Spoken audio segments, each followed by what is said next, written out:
అలాగ ప్రార్థించుకుందాం.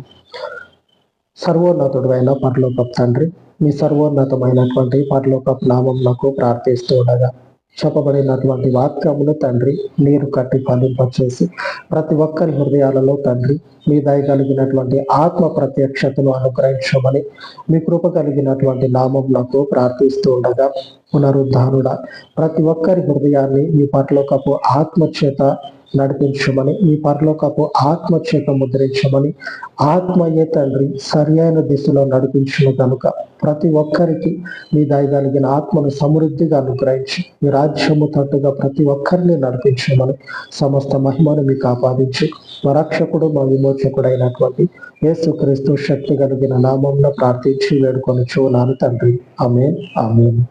సర్వోన్నతుడైన మన దేవుని కృప నిత్యము మనకు తోడయ్యును గాక. ఆమేన్, ఆమేన్.